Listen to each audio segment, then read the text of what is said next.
Four, three, two, one. All right, come on. 1110. Blast off. Hello. Welcome to the final episode of Tomes and Tunes for 2020. What a year. I am Arielle Silver, your host, and I created the show back in the spring as a way to connect with other songwriters during this time of social distancing when all the venues and house concerts and conferences and just hanging at people's houses, the bars, the pubs, all the places where songwriters connect, obviously, where so many of us connect even without music. When those all shut down, I wanted to still be able to connect with songwriters and just get nerdy with them. And right at the beginning of the show, on the very first episode, my guest and I naturally started talking about books. And that was the birth of Tomes and Tunes. This week, we are in week 32, I think it is. Let me just check. Yep, 32. And my final guest for the year is Lisa Bastoni, who is a songwriter from Northampton, Massachusetts. She and I knew each other way back in the day when I used to live in Boston. Of course, I'm in Los Angeles now. And we bumped into each other again in January in New Orleans at a music conference. I had been wanting all year to play a gig with Lisa and had been planning on going back to New England to play a couple of shows, and I was hoping that we would connect, our paths would cross. And here they are crossing today on Tomes and Tunes. So I welcome in Lisa Bastoni. Hello. Hey. Hi. Thank you so much for being here on the show. Yeah, thanks for having me.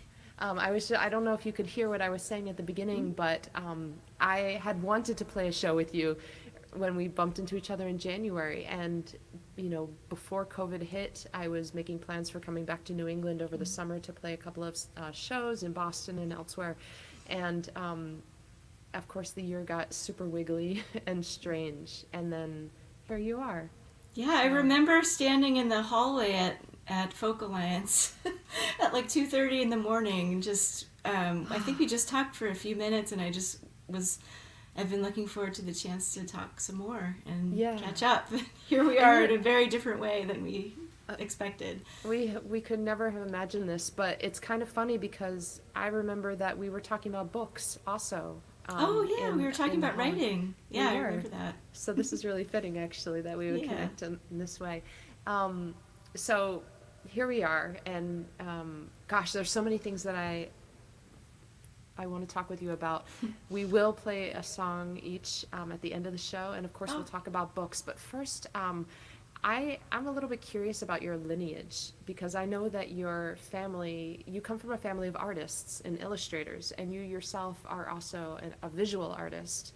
And so I'm a little bit curious about the intersection of music and art in your world.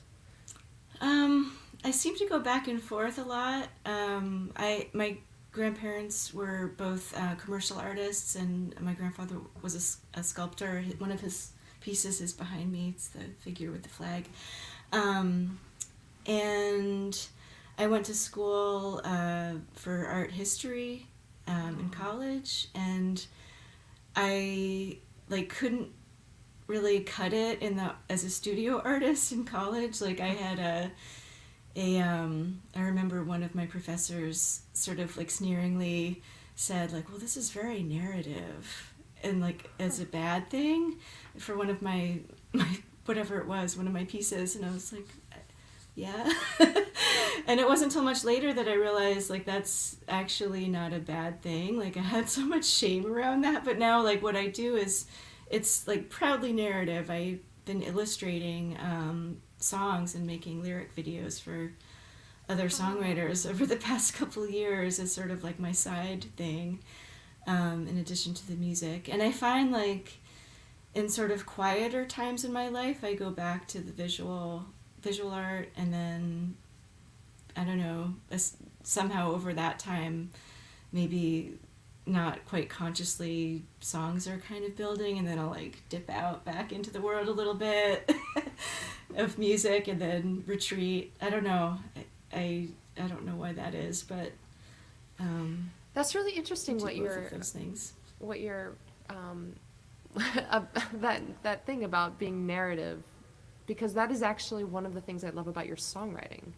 I was just thinking you are a about that as narrative like songs songwriter. are it's storytelling, and it can be visual or musical, and it's all kind of the same impulse, I guess, just to tell a story, and I guess that appeals to me. Huh. And it would seem that if your grandparents were illustrators, that goes. I mean, that it does seem like narrative is part of that, as opposed to abstract artists, outside of narrative entirely. And I love non-representational art. I don't really know how to do it myself, but it's not like I'm against it or anything. I just find that I'm drawn to that kind of representation, I guess. So what came first for you, visual or musical, or because we were talking about literary arts back last January, which of those sort of emerged first for you in your life? And Probably drawing was the first. I spent a lot of time at my grandparents' house growing up, and they always had art materials around. I just remember, I think it's just the access that I had to it. There's always like a cup of colored pencils and paper, and it's just an activity that I liked.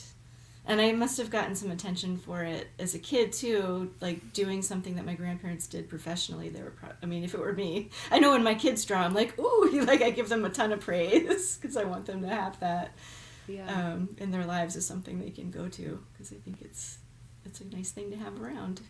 For the longest time when I was younger, not as a child, when I was a younger adult, I struggled with the idea of what was I good at versus what did I want to do. And when you talk about praise like that, it reminds me of how important it is, or how important it was for me as a child. When I received praise over something that I did, I tended to lean into it and do it more. Yeah, definitely. And it actually caused some amount of confusion if it wasn't actually a thing that I really loved to do, but it was just a thing that I was good at and getting some attention on. Well, you do a lot of different things too. Can I kind of interview you back a little bit? Sure. It's a conversation. Feel free to ask anything. Because you do both writing and music, and do you do something else too? Do you dance, or do you? You're not a dance. Yoga instructor? Yes. So, I feel like there's pointedly some kind of, don't dance. Okay. Except when I'm in Mexico. I will dance a lot in Mexico, but they don't let me across the border dancing. Yeah, I actually opened an online yoga studio a couple of months ago with my sweetheart, and we are both yoga teachers, and obviously in the time of COVID, all the yoga studios shut down, along with all the music venues, and we were immediately, I think actually this is what helped me to get into live streaming as a musician so quickly, because I really jumped into it very fast, and part of that was that I had to jump into teaching yoga online immediately. It was nearly seamless, because the studio where I used to teach, they had a class, every day of the week, and I taught on Thursdays, and Thursday, March 12th, was the day that the brick and mortar location closed its doors, and I taught the first yoga class online. I was so nervous. I was very uncomfortable being on screen. I had never taught yoga in a way that was like that, like all of us with music, and most of us haven't performed this way, or hadn't at that time, and I didn't love it, but I knew that if I wanted to stay connected to a community, I was going to have to get comfortable with it, or at least, be courageous enough to venture into the discomfort long enough to see if this was something that I wanted to do. So, yeah, and then over time, Darby and I both just wanted to teach more, and we decided to open up our own online virtual yoga studio called Bhavana Flow Yoga. Wow. Yeah, it's actually been a very, despite everything, a very busy year for me and for him also, but also a very creatively expansive year, which is quite surprising given the immense sorrow and overwhelm that's kind of ridden sidecar to that. Yeah. Okay, so there's that. Yeah, yoga, literary work, and music. And you and I both kind of have done this sort of meandering path a little bit. We knew each other back in the day. There's a venue that I seem to remember us. My memory might be incorrect, but I have this visual of us playing a show together at a particular venue, and I can't remember the name of it, but it was in Cambridge, and it closed down. Even it was. I don't remember if it was the early aughts. Was it the Kendall Cafe? That one did close down, didn't it? Yeah. That was a great place. Mm-hmm. And then I left Boston, and I also left music, largely, at least performing. And then you also went on some kind of journey in that time. I did. I remember. Where did you go? So you played. I was hosting an open mic in Northampton with my friend Naomi, and I think you were the featured artist on one of our last open mics. But this was like 2006. Yeah. I think. What was the name of that place? That was the 11s. That's right. Yep. I think that Northampton. was the last. That must have been the last time I saw you, because I think maybe you had moved or you were about to move then, and I pretty much stopped doing music at that point. I was just kind of burnt out. I got like a 9-to-5 job. I went to grad school. I was out. Yeah. And I did the same thing. Yeah. But I was a couple years behind you, but pretty much the same thing. Did you move to California around then? I arrived in LA? California on December 1st, 2006. Wow. And Wow. and when I got here, I played a few shows for, I want to say, maybe a year or two after that, but by 2009 I had completely stopped. I played my last show on, I remember it was August 22nd, 2009. I played a house concert. Wow. And then packed up my guitar and didn't play again for a long time. Yeah. What was it? Do you know? I didn't understand at the time why I needed to quit, but it wasn't working for me. There was some serious dissonance happening internally, and I had tried to resolve it and I couldn't resolve it, and finally I just realized that I just had to step away entirely. And over the years I've kind of turned it around and have figured out a little bit about, or maybe all of what was going on for me, but have you figured out for you what had been going on? Why did you leave it? I think honestly, I was tired of feeling like I was putting a lot of energy into it, but not super consistently, and it wasn't very organized. I wasn't really clear on why I was doing it. And when something starts to feel like forced, or you're just going through the motions with something, there's not really anything to give in that. I just didn't feel like I had anything left to say or give to it at that point. And I think I had just turned 30 and I was just ready for some more stability in my life. And I felt like some pressure, I should know what I'm going to do with my life at this point. Now looking back, that seems pretty young. I know. I could have hung in there with it maybe a couple more years before throwing in the towel, but I was just I just hit the end and I was like, I'm out for a little bit. Did you know that you were going to come back? No, I really had no idea. How about you? What was... I didn't know I was going to come back. I thought that I was done. What led you back to it? I think it was that meandering path. I think it was, I took my first ever yoga class at NERFA. Every time you say yoga, by the way, I'm like, I need to sit up straight. Oh, yeah, I did too, actually. Posture. That's really funny. I took my first yoga class at NERFA in, I think it was in 99, and I had woken up early. It was this wonderful songwriter, Wendy Beckerman, out of San Francisco, and I think she might have still been based in New York at the time, but she lives in SF now. And I didn't know what yoga was. It was just a whim. I took the class, and I don't remember the class at all, but I remember kind of floating out of it and having this strange feeling that felt really good. And at the same time, over the next few years, I practiced yoga at gyms and on and off, but I was living in a really unconscious way. I didn't have a strong foundation of self-understanding or support under me. I wasn't clear on the connection between my vision and my actions and, anything like that. And I was hustling really hard for my music career, and I was exhausted. And I think I just was moving. I was in motion constantly. And I journaled. I've always journaled. So I did have an introspective practice, but there were still a lot of disconnects. And I knew regarding yoga that one day it was going to be really important in my life, but I also knew that it would require too much conscious behavior and mindfulness Wow. in living, and I was not ready to show up for that kind of approach to my own life. I don't know, it's kind of weird, but it's like I knew this was going to be important, and I wasn't ready to step up to the plate. So when I quit music, though, I got deep into my yoga practice. I pretty much started practicing every day, and it did become that powerful thing that I had sensed years earlier.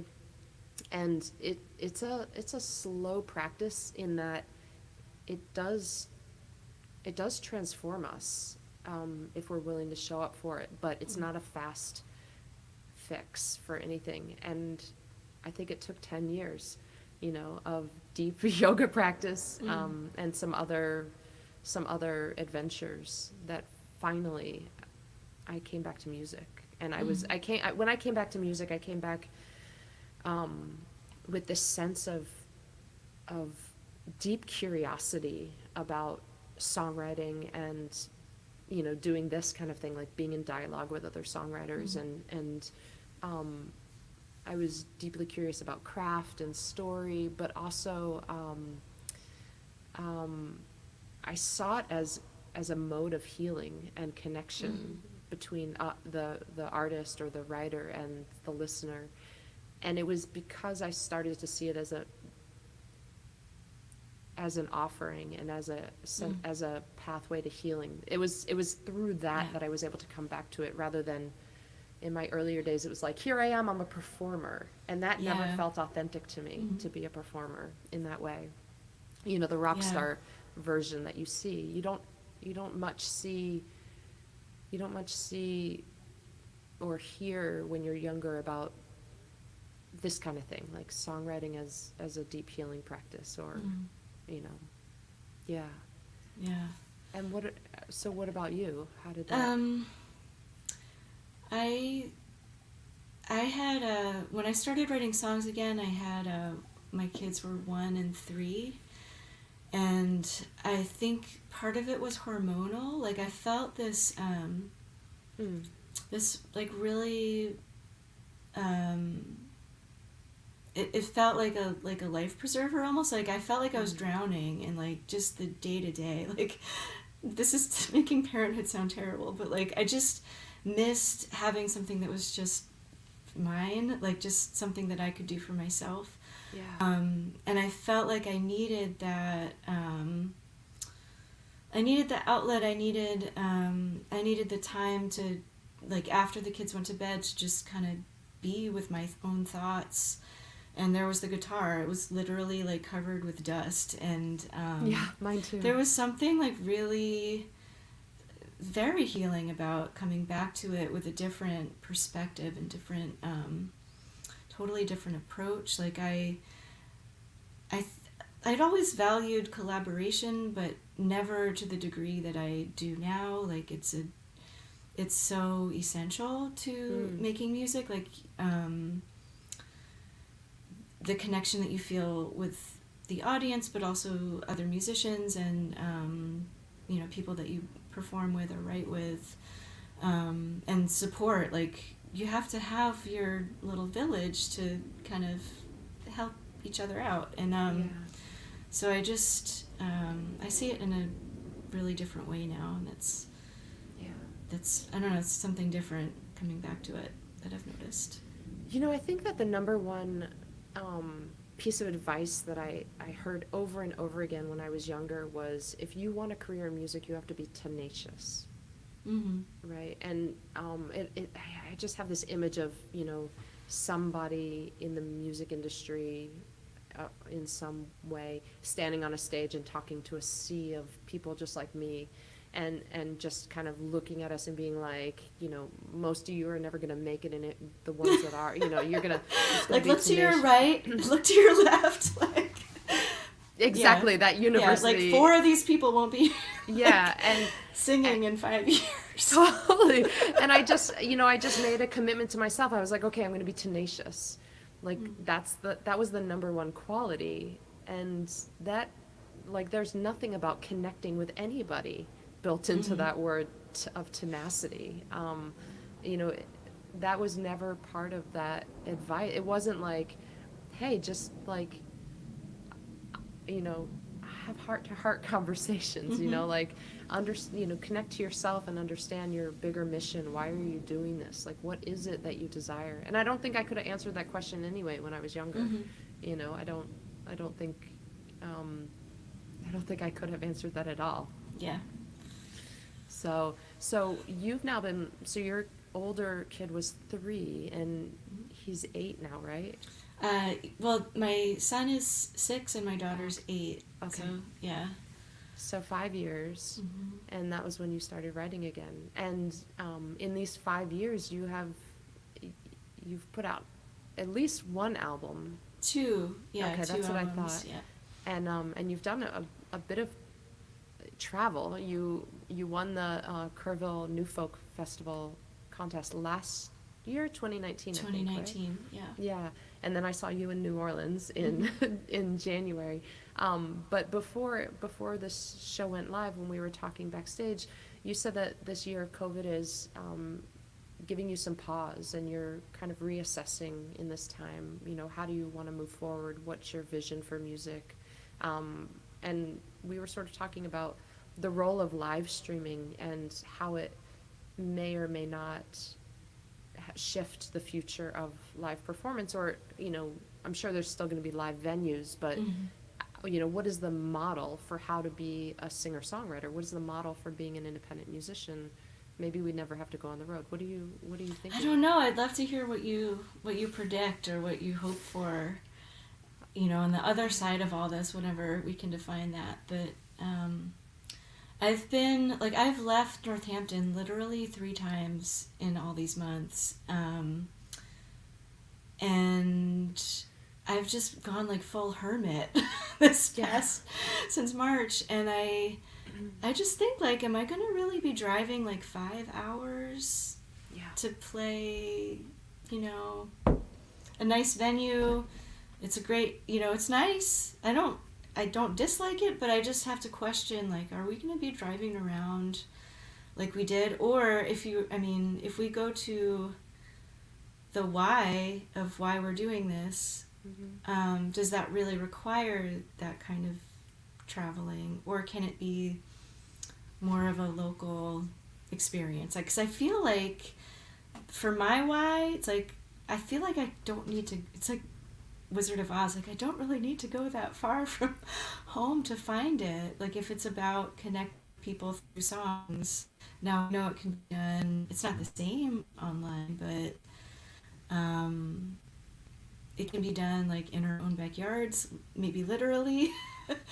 A little bit more. I don't know what that means for the bigger industry. I feel like if you're already kind of outside of the main music biz anyway, then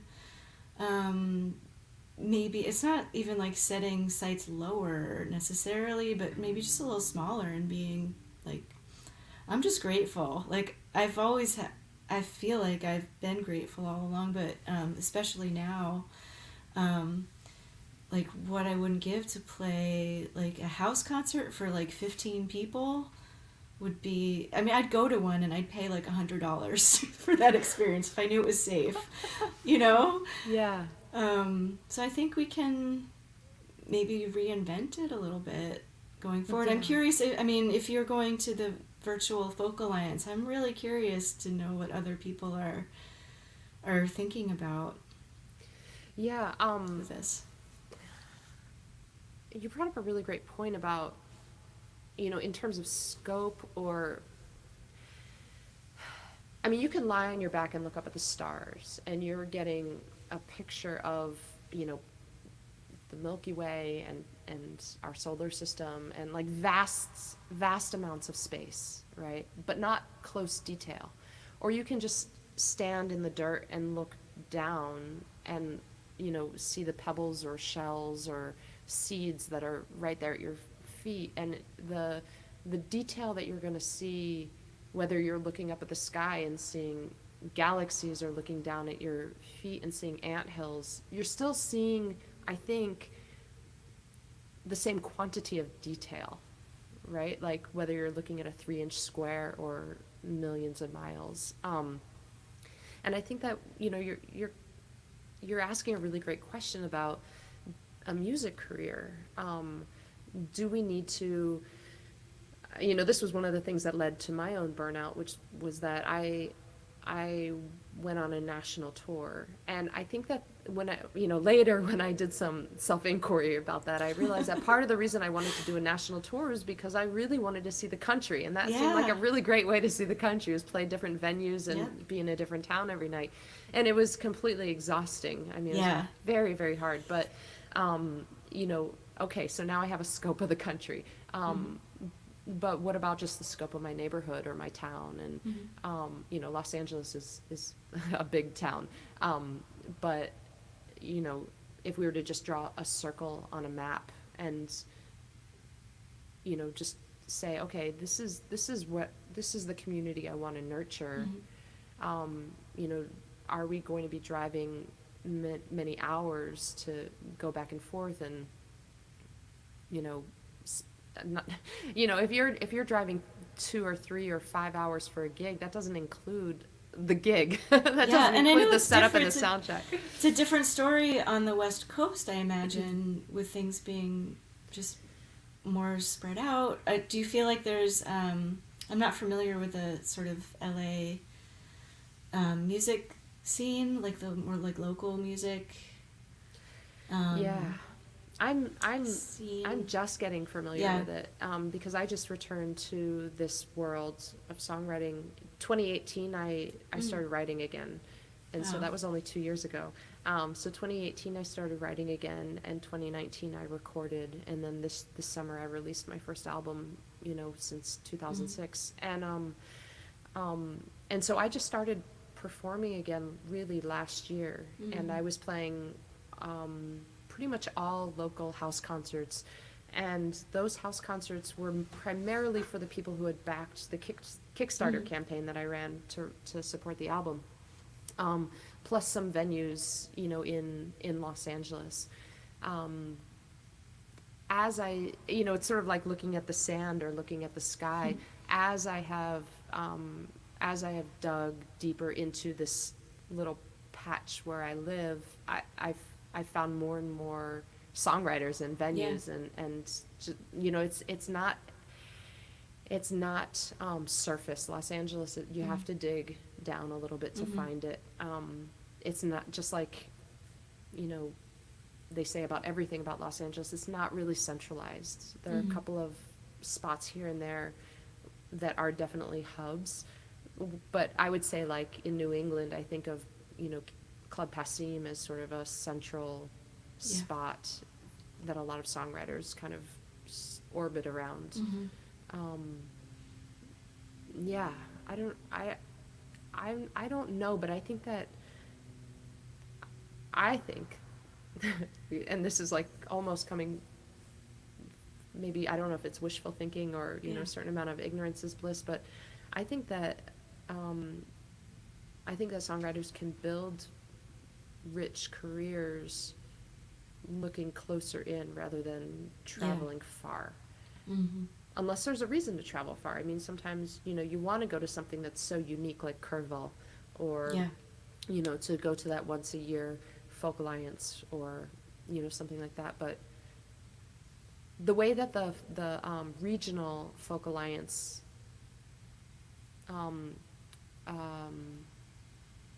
conferences are set up, I think that that's a kind of a good way to sort of hone in on what is the territory that you want to play in. You know, if you want to play New England, and then maybe you go to NERFA, but you don't go to, the main conference or, the Far West Conference.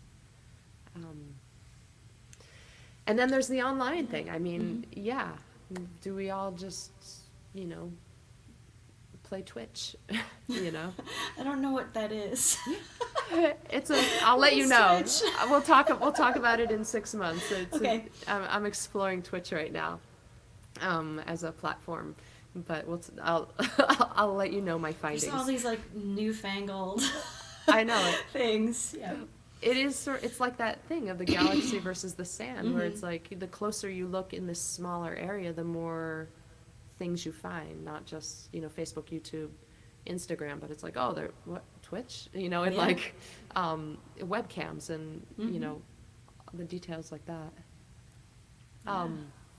For you just to go back to an earlier question that I had, when did you start writing songs? I started writing songs in high school. Okay. They were terrible. They were really bad. Yeah. But I really liked it. I was so extremely shy when I was a kid, and I mean I still am, but a lot less so thanks to just doing music. And then I moved to Boston in 1999, and that, I think, it really helped, just being around people who are really good and just listening to other songwriters. Yeah, and that actually... And being inspired, and that thing about Boston songwriters, I was also wondering from a lineage standpoint, I was talking with someone earlier about this, from a lineage standpoint, where do you see yourself as a songwriter? Now that I live on the West Coast, I feel like I'm really hearing a very different kind of songwriting that happens out here versus that was happening in Boston when I lived there versus, Nashville. Yeah. What's your lineage? I mean, I grew up listening to, my grandmother was really into singer-songwriter and folk music. I have a bunch of her records. So, like, Joni Mitchell, Bob Dylan, Joan Baez, Carole King, like that kind of... Emmylou Harris was like my grandmother was a huge fan of Emmylou Harris. But then, like, the songwriters, when I was really trying to be more, I don't know, I guess the songwriters that I really studied when I started to really care about my songwriting a little bit more, I think were people like Lucinda Williams and Dar Williams. Like, I love the 90s folk and Cry Cry Cry, like that album was a favorite. Sean Colvin. I'm trying to think of, I'm sure I'm leaving a ton of people out, but I love that you're mentioning women songwriters. I've been uncertain as to how to broach the subject in the singer-songwriter and music world, but in the literary world, there's this organization called the Vita Count. Oh, or Vita. Are you familiar with that? Yeah. Okay, so Vita looked at the top literary magazines to determine gender disparity or parity, and published, has started publishing every year these pie graphs that show for the major publications, are they publishing, more men, more women, what's happening here? And they reveal the humongous gender disparity in the publishing industry favoring men. And by publishing their findings publicly, they have started to shift the publishing world and to call attention to the Atlantic, the New Yorker, New York Review of Books, the Nation, like all kinds of magazines. Now the conversation is really overt. Yeah. So meanwhile, I've been looking at songwriting contests and looking at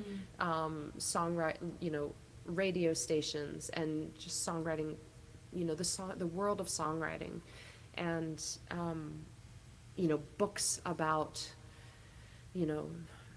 just a generic title, like the top 50 songwriters of all time, or, that kind of thing. And it's like,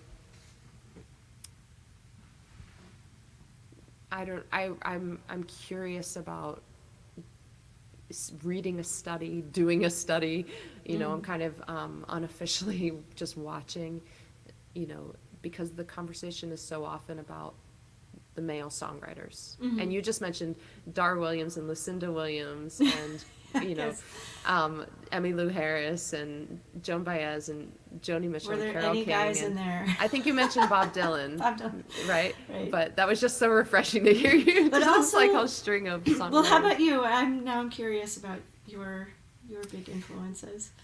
As a kid, I went to folk festivals with my parents, and my dad played guitar, and he played a lot of all of those people you just mentioned. Also Harry, to bring the men in, Harry Chapin. I really loved the story songs of Harry Chapin. I was struck by the passion of Phil Oakes and his political work, and I loved Tom Paxton as a performer. But I think that a person who was a very big influence on me as a child was this woman, Arielle Silver, who was a young woman when we went to this folk festival. I was probably 8 or 9, and she was not performing at the festival, but she was performing at the entryway. She was busking. Oh, wow. And I remember her being barefoot, and I don't know if that's true or not in my memory, but but she had such an amazing voice, and she's still performing as a songwriter. She lives in Florida now, and my parents loved her, and they brought her to our home to do birthday parties for me and my friends. And I think that she had such an impact on me because she was a woman.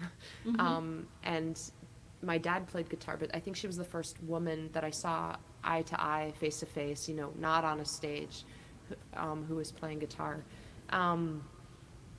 But besides that early childhood stuff, the Boston songwriter scene is, I think, I do have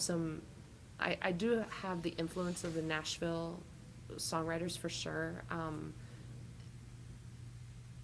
but the Boston Club Passim, that world's very influential on me as a songwriter. Lisa, we could talk all day about this stuff, and I hope that we continue it. But I have to ask you an important question because this is Tomes and Tunes. Okay. What have you been reading lately? What have you been reading during COVID? So I'm just looking at my bookshelf right now. I read, I hope I don't say his name wrong, Ocean Vuong, On Earth We're Briefly Gorgeous. That's one that I read. Where the Crawdads Sing by Delia Owens. I've been reading a little bit here and there, but as we were talking about before before we hit the go live button, we were talking about homeschooling. I've been homeschooling my kids, and it wasn't until just maybe a month ago that I listened to my first audiobook. Like, I love to read, but I don't really have a lot of time to sit down and actually read a paper book, but I find that I can get through an audiobook, and it's a wonderful escape. Like, at the end of the day, I put the kids to bed, and I just go into a different land of a book. So I just read The Goldfinch by Donna Tartt. Yeah. That I really liked. I really felt like I was going somewhere. It's such a, I don't know if you've read it, but it was really a journey with a lot of twists and turns. And I have not read it yet. Yeah, but it's been on my list for a long time. And then this one I just want to hold up because this has changed my life. It's a nonfiction. It's The Brave Learner by Julie Bogart. It's really for parents or anybody who works with kids. It's been so helpful in terms of not necessarily thinking of bringing this school to home. I'm not going to set up my kitchen like a classroom, but just playing up the benefits of being at home and making learning more cozy and enchanting. So it's been really good. I know that we have Chandra. I see you in the comment box, and Chandra is she's a school teacher, and her husband is also a school teacher, and they have 3 kids. Wow, so I'm wondering if she knows that book. Is there a passage from there or some other book that you'd like to share? I don't know if I can do this. I was thinking, I just reread The Velveteen Rabbit with my kids. Oh, wow. And I didn't know if anybody who's watching would want to just be read to by a mom. right now. Of course, so everybody wants to be read to by a I mom. thought I would read just a little passage of this. It blew me away. We read this a few days ago, and I was like, "You're going here on like page 5?" Like I had to stop because I almost cried. I did cry a little bit, and I had to like. All right. This is just my favorite passage. It's also hanging on the wall of my therapist's office. So we might all just like to hear it again, if that's okay. Yeah, please. All right.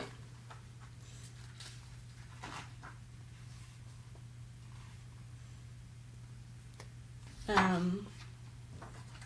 don't know how much of this okay. All right. So this might take a few minutes. It's like a page. It's maybe 4 paragraphs. Is that okay? Yeah. All right.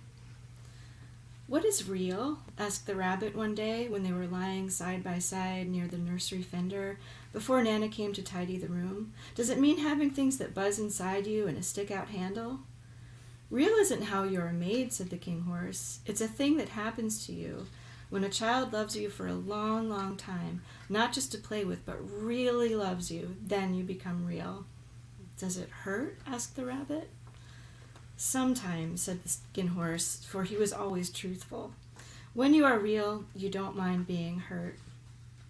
"Does it happen all at once, like being wound up?" he asked, "or bit by bit?" "It doesn't happen all at once," said the skin horse. "You become. It takes a long time. That's why it doesn't often happen to people who break easily or have sharp edges or have to be carefully kept. Generally, by the time you are real, most of your hair has been loved off and your eyes drop out and you get loose in the joints and very shabby. But these things don't matter at all, because once you are real, you can't be ugly except to people who don't understand." That's all. Oh my gosh. That got me. It's page 5. My God, like, give us a minute to get into this story. I just couldn't believe that came so early in the book. I have actually never read that book. Really? Oh, it's a Yeah. good one. Yeah. Oh, wow. Had you Yeah, it heard that wasn't- before? Because I feel like, as I was reading it, I was like, maybe it's like too, No, I've never like heard it's on it. posters and stuff. But it's really good. And it wasn't until this reading that I think it's a way of teaching kids that you have to like get rid of your favorite toy once you're a certain age because you've outgrown it and you have to let go of it. But I just like that part of it so much. So thanks for listening. Yeah. You know, I have 2 stepdaughters, but when I met them, they were 5 and 8, almost 9. Oh, yeah. And, you know, and that was when I first met them. And then we moved in together. They were a couple years older than that. And so if I didn't encounter a book like that from my own early childhood, I didn't Yeah. encounter it, you know, with their early childhood either. Yeah. Thank you. So, do you have a passage that you're going to share? I do. I've been reading Terry Tempest Williams' When Women Were Birds. Let's see if it's too Ooh. blown out. If I can. It's too blown out for you to really see the cover. Oh well. I'll just keep going like that. Good. It's called When Women Were Birds, 54 Variations on Voice. She, the book opens with us learning that it's a memoir, and when the author's mother was dying, the mother said, I'm leaving to you my journals, but you just have to promise me not to read them until after I'm gone. And Wow. and she's surprised, the author is surprised, because she hadn't realized that her mother kept journals. And a little while after her mom died, she went to the place where her mom said the journals were kept, and there they were, 54 journals, one for every year of her mom's life, Oh my God. on the shelf. Wow. And the author was quite surprised to find all those journals, and she pulled the first one off the shelf, and she opened it up, and it was entirely blank. Wow. And the next one she opened up, entirely blank. Every single one entirely blank. And so this book is her exploration of understanding. Her mom kept these journals but didn't write in them. And what is her relationship with her mother, and with story and narrative and self and voice. And so I'll read the last paragraph of one chapter and then into the next chapter. She says, "When I opened my mother's journals and read emptiness, It translated to longing. That same hunger and thirst Mother translated to me. I will rewrite this story, create my own story on the pages of my mother's journals. And then the next chapter is, I'm writing on the blank page of my mother's journal, not with a pen, but a pencil. I like the idea of erasure. The permanence of ink is an illusion. Ink fades and is absorbed into the paper. Water can smear it, ink runs out. A pencil can be sharpened repeatedly and then disappear in the process, like me. In the past, my words have been born out of flames. Today, my words emerge from water. A woman's water breaks and she goes into labor. Birth is imminent. A writer's imagination breaks loose and she too goes into labor. Everything feels new. A new year, a new decade, a new blank page. I am writing on a blank page of my mother's journals, not with a pen, but a pencil. I like the idea of erasure. And I love the... That's beautiful. Yeah. I love the book ends of the way that she writes that. But I also want to share this one last bit from that same chapter. She then goes into an exploration of erasure and definitions and synonyms and all kinds of stuff. And then in the end she says, erasure, what every woman knows but rarely discusses. I don't mind erasure if it is done by my own hand. My choice. Write a word, not the right word. Turn the pencil upside down, erase. Back and forth on the page, pencil upright, begin again. Point on the page, pause. Find the right word, write the word. Word by word, the language of women so often begins with a whisper. I have to read that book. It's amazing. I love the language. I love lyrical writing. Mm-hmm. Yeah. Both passages seem to deal with that, like taking away to sort of reveal the essence of something. Yeah, that makes me think of Alberto Giacometti, the sculptor. Mm-hmm. And I read once that he said that he would just keep carving, and sometimes the sculpture would just disappear out of his hands, you know. Yeah. He would just keep trying to take away whatever it was that didn't belong, and then the whole thing would disappear. Mm. I can see that. I can picture his sculptures now. Yeah, I love his sculptures. Yeah. Lisa, would you be so kind as to play a song for us? Sure. Well, this was the song I started playing before for a little sound check, and it's actually inspired by some writing that I found of my grandmother's after she passed away. There was a line in a song that she had started to write but didn't finish that was Pockets Full of Sighs, so that became the title for this song. And are you going to play a song after this? I'll play a song to close Awesome. it out, Okay. yeah.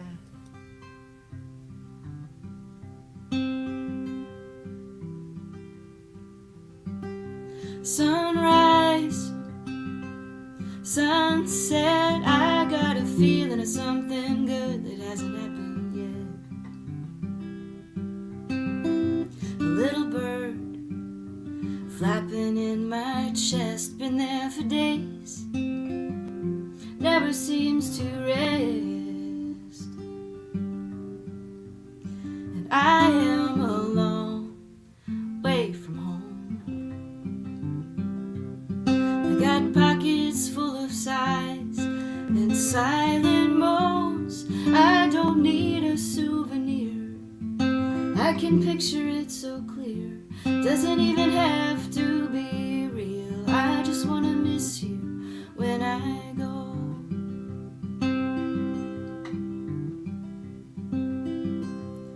Don't touch the hottest part of the flame, I get a fever every time I hear your name. A little light flickering in my brain, and I think, what's the harm in dreaming? And I am alone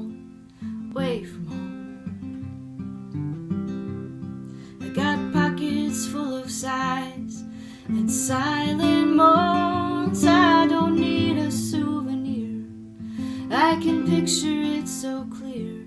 Doesn't even have to be real. I just wanna miss you when I go.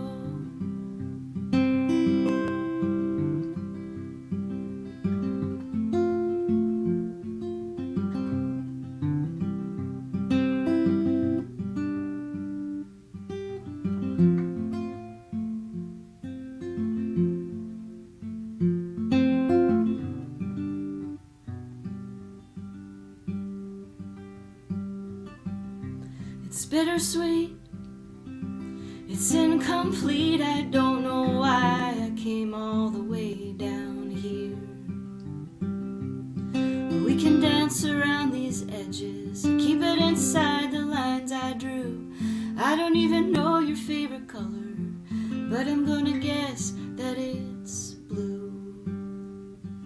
And I am a long way from home. Full of sighs and silent moans. I don't need a souvenir, I can picture it so clear. Does it even have to be real? I just wanna miss you when I go.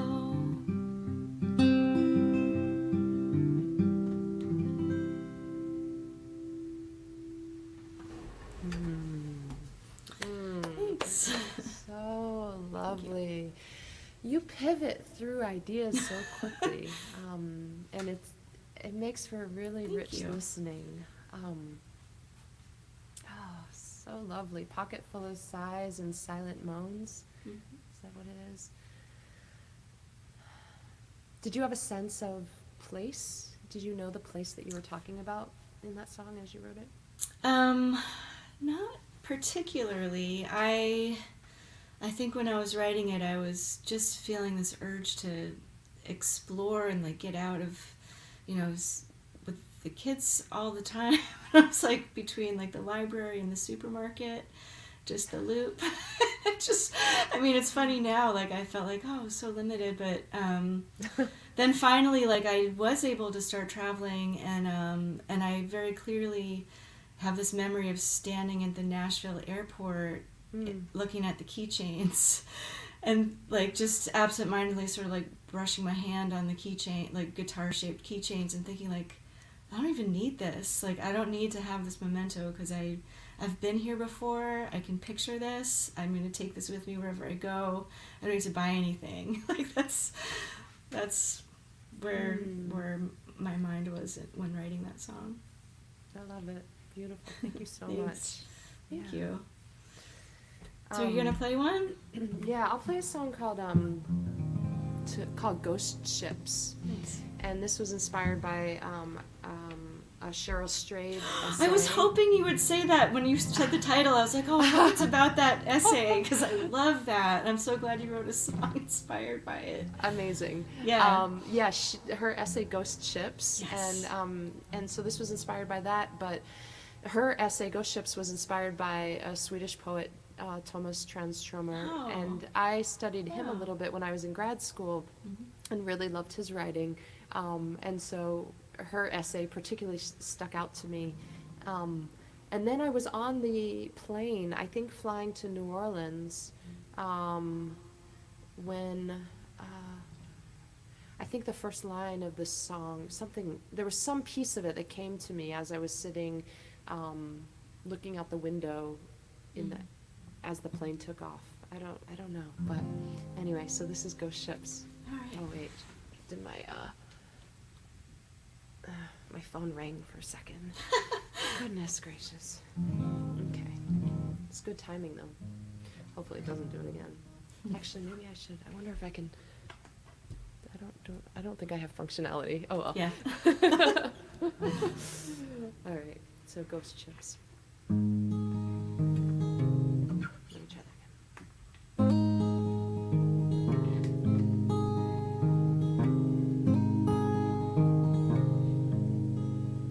We talked forever of a blue house and a magazine, the orange flames of maple trees in fall. We'd fix the cellar, piano in the living room, a bookcase and curtains in the hall. I made a scrapbook in my mind of future times. Ooh, sailing on ghost ships, out to sea on ghost ships, things we never did. Ooh,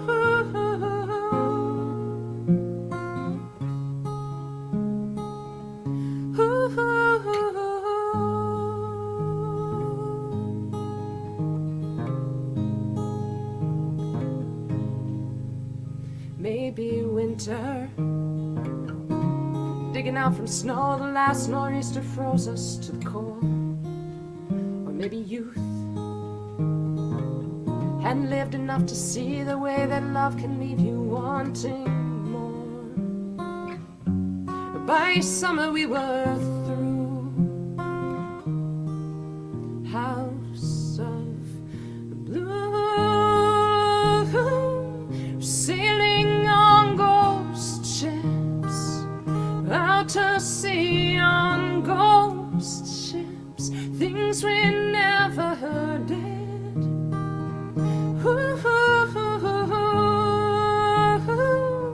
Unlived lives on ghost ships, still afloat on ghost ships, lives we never lived.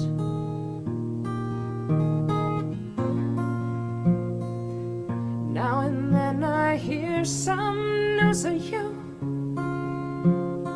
Looks like somehow we both made it to the other coast. Do you believe in ghosts? Still afloat on ghost ships, out to sea on ghost ships, things we never did.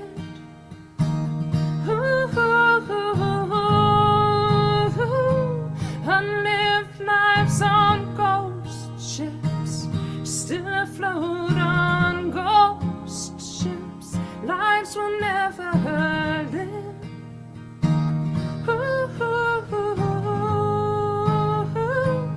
Do you believe in ghosts? Do you believe in ghosts?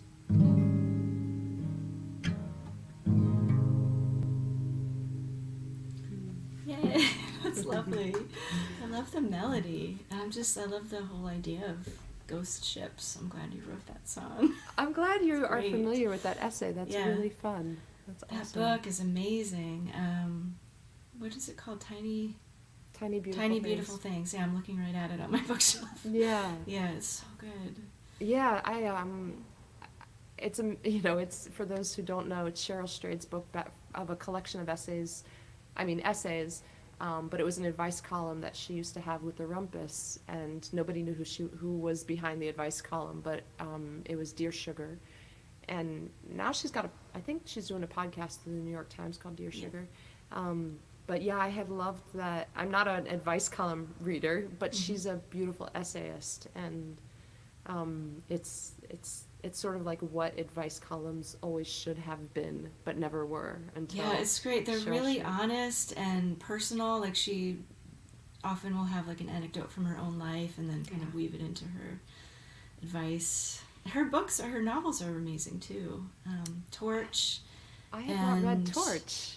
Oh, Torch is I've so wanted good. to, but I've been afraid to because I didn't know if it would be wonderful, and I wanted it to be wonderful. Do you ever It's not read something because yeah. you want it to be great? Have you You're read? afraid- I'm blanking on the name of her other book that was so well Wild? known. And yeah, I like that Yeah, one a lot too. yeah. Yeah, she has a really skilled way at starting at point A and taking you on a journey, and you have no idea. Mhm. Like, you kind of forget what point A was, and you end up in a totally different place, and then she circles back around, and all of a sudden you're seeing the connection between two seemingly completely unconnected ideas, and there's a deeper understanding because of that connection. Yeah. See, Mild is a great book, and I haven't seen the movie, but maybe I will. The movie is good. Yeah. But I love the book. I thought the book was better, but there you go. Sorry, Reese Witherspoon.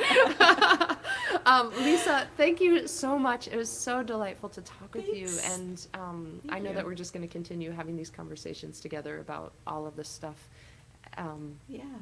But this was a great way to do it today. Yeah, thank you so much for having me. It's so good to see you. And thanks to everybody who tuned in. It's nice to see the comments. And I hope you're all doing okay out there and hanging in there. But thank you for doing this.